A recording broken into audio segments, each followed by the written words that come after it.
Two gentlemen who got up before me talked about getting emotional, right?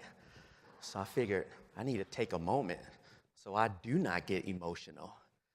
You guys are a very, very impressive crowd.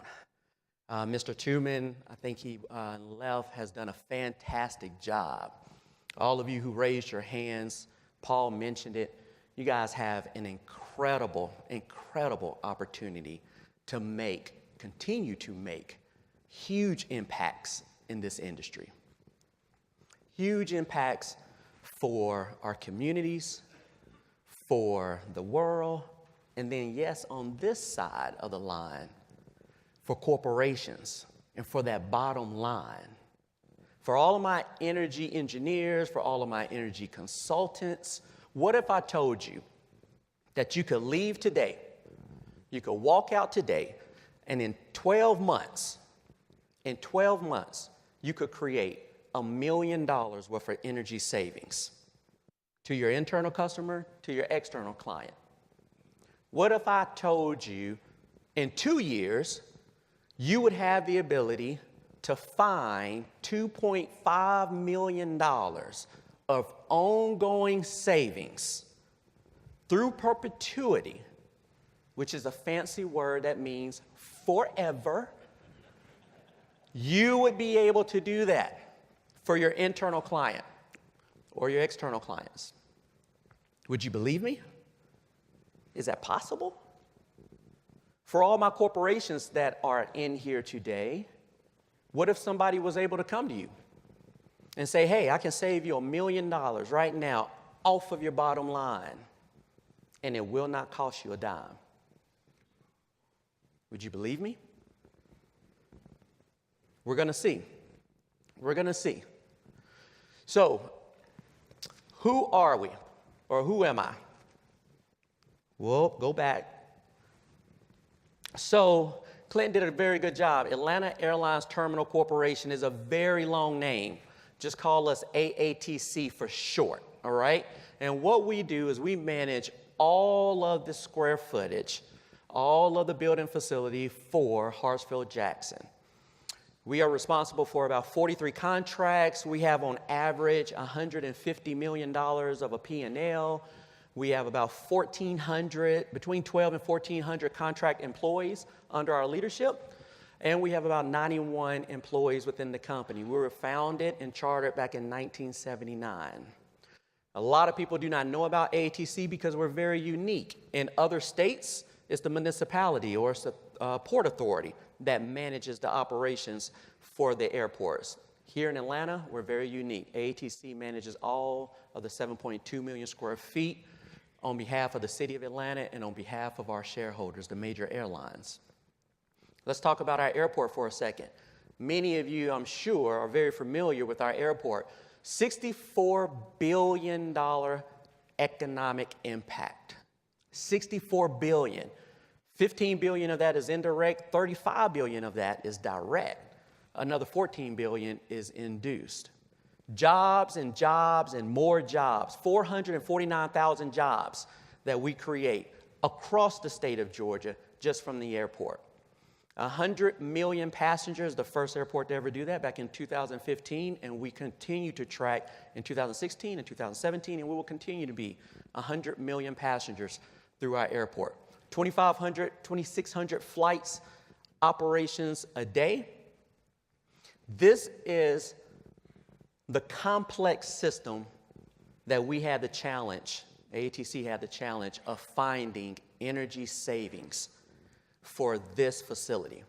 Now, we are the world's most traveled. We used to say the busiest airport. We now say we are the world's most traveled airport. For a very long time, we've held the most efficient airport. For a very long time, except for last year, Chicago's knocked us off of the busiest operations. I was praying for a blizzard to hit Chicago, and it went past, so they caught us. But we're going to catch them. We're going to catch back up. But we not only want all of those titles, we want to be the best. And in order for us to be the best, we're chasing everything. And what we recognized is that energy, and in this industry, too many times people look at energy as a cost of doing business. as opposed to looking at energy as a strategic way of doing your business better. We take energy for granted. So Paul mentioned when Irma came through, my power, I was one of those 1 million that had the power out. And my heart goes out to Puerto Rico and Houston and Florida, those people who are still struggling to make it back. So my story is not nowhere close to theirs. However, when my power went out, it was out for 2.5 days. The first day, I didn't think it was an issue. I was like, we got food, we got water, it's gonna be okay, right? I woke up the next morning, I went to work, and because we were working to make sure the airport was still functioning, I went in with a polo shirt and some slacks. Didn't think anything about it.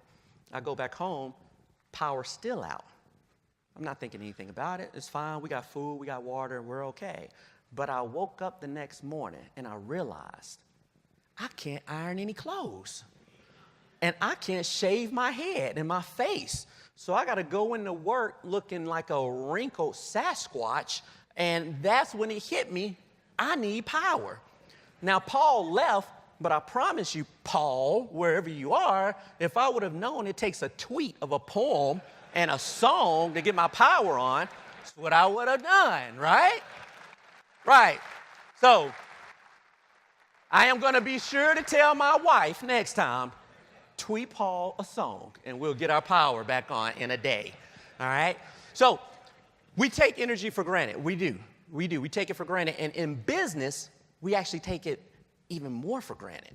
And we view it as just this thing, this cost of doing business. Well, we look at it very differently. We look at it very differently because we want to be the world's best airport. And in doing that, just take a look. We are a city in ourselves at the airport. We push off 115,000 pounds of steam.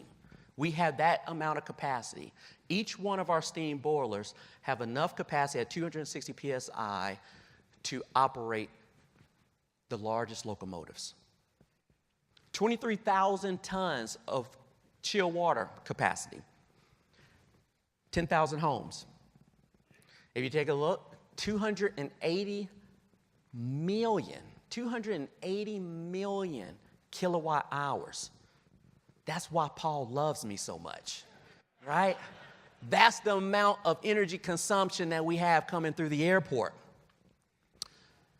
325,000 gallons of water, 33,000 homes we're able to provide with water. Top 25 Georgia Power customer. This is why energy for us is so important. Our partners. So we have a lot of partners. I just mentioned that we have about 43 contracts, 1,400 individuals up under our leadership of our 91. We have a lot of partners that make our job easier as far as managing the world's most traveled airport. One of our best partners is, of course, Georgia Power. And we have been with Georgia Power for decades now. We have a very good relationship with Georgia Power. We realized early on that we were not able to get as many energy savings that was out there. And we didn't, as an organization, have the capacity to do it, nor did we have the expertise to do it.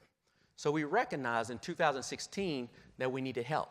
We needed to bring somebody else on that could be 100% dedicated to finding these energy savings for us. And that's when we partnered with Energy One. Energy One struck a deal with AATC. We started having a great partnership. We were finding these energy savings, and then Energy One had the great idea of saying, we need Energy One, we need to partner with Georgia Power so we can put some more fuel, more energy, no pun intended, behind what we're doing. So this partnership that you see here is what is going to create the savings that I'm about to show you. So the focus area, after Energy One partnered with Georgia Power, focused on 4 areas. So we wanted to look at the pricing, or we wanted to look at the procurement savings, the rebate programs. We wanted to look at retro commissioning. Of course, we always want to look at relamping, and we also wanted to look at upgrading our controls for our boilers, our chillers, and our HVAC systems. Energy One did a very unique thing. They looked at 3 tools. One is going in and mapping out all of the major energy users and trying to distinguish and find out what is the biggest users. So coming into the airport, you may think, not knowing the airport, that hot water would be one of your biggest users, right? 7 million square feet. Once they mapped everything out, they saw that hot water was only 1% of the consumption. Instead, PC air, which is the conditioned air that goes in the planes while the planes are idle, while you're getting on the planes, that was 14%. They didn't even know what PC air was, but it wasn't until they mapped out all of the users to understand what they needed to focus on. After they decided what to focus on, they did a loss analysis. So they wanted to find out, we know what should be happening. For instance, in this display here of a steam system, we know what should be happening, but what is actually happening? So everywhere you see those red arrows, that's an opportunity for energy loss. After that, this is probably one of the most key tools that they use. This is how I was able to walk into my board of directors and tell them that I am going to go into contract with this company called Energy One, and we are going to create some amazing savings. And when the board of directors looked at me and said, look, we've heard about all of this stuff before, we don't trust it. I say, here's the reason why you need to trust it. Because they do something very different. They run all of the regression analysis to be able to look at all of the variables that would impact energy that they have nothing to do with. That they have nothing to do with. And we, as a corporation, as a company, we're able to pull those variables out. So it's a better way of tracking your data. It's a better way of looking at your performance and understanding what's really driving the energy decreases or the energy increases. Now, everybody, have you seen Jerry Maguire? Right? Because for the corporations that's in here, this is what we care about, right? Show me the money. This is what my board cares about. So look at this chart. Again, if I asked you, go out, and in 1 year, can you give me $1 million of energy savings? $1 million of energy savings, and me not have to pay anything for it? Is it possible? Is it possible? To date, $2.1 million in energy savings to date. And we started this relationship back in 2016, the early part of 2016. $2.1 million in energy savings. So, because my little son is in preschool, I decided to give Daddy a star, because I think that's worthy of a star, right? 2.5 million ongoing savings have been identified. 2.5 million. We're only 2 years into this relationship.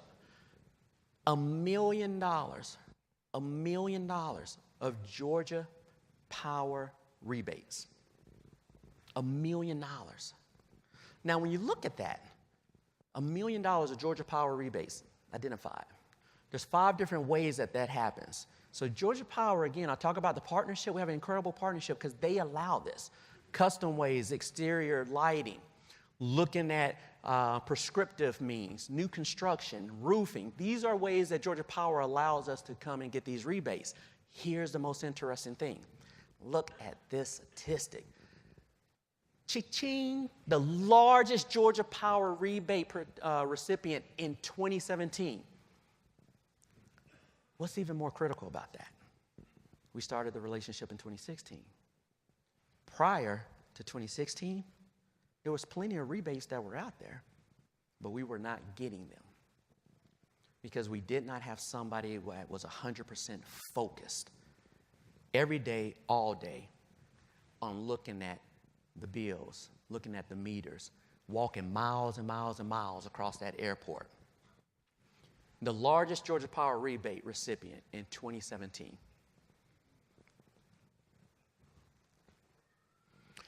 Not only did we have a financial impact, we did this trifecta.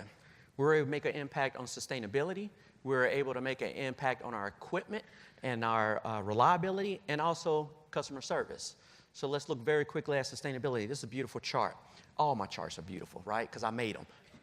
Look, so, and I had a lot of help. Mike Graham, shout out. Sustainability at its best. ELF Concourse and our new international terminal came online in 2012, okay? It came online in 2012. So that was the first year that the new international concourse was online. 237, right? Look at the next couple years. It's going up by 1%, right? That's a problem. Why is that a problem? Why is our energy consumption going up year after year a problem? Well, because the man who owns the airport, the mayor, has a goal by 2020 of us having a 15% reduction in energy consumption.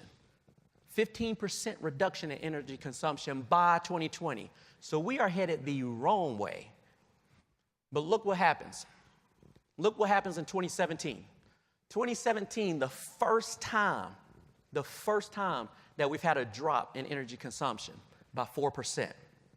I wonder why.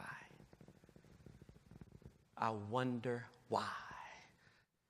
That partnership, bringing somebody in that understands how to go after these savings, bringing somebody in that is passionate and that is maniacal after going after these savings, where I don't have to do anything except make some very quick decisions when they come to me, right?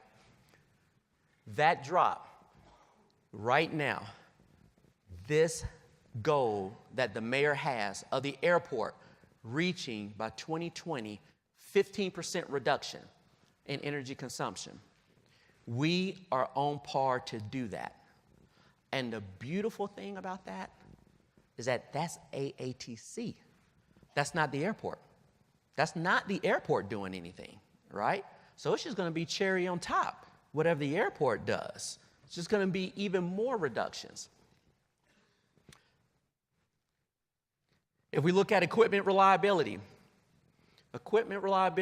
and capital avoidance, just look at these charts. Boilers, our run hours on our boilers are down by 2,000 hours per year. Our chiller run hours, the same thing, down by 2,500 run hours a year. And all of you know this. If we're running our machines less, that means that we hope to extend their life.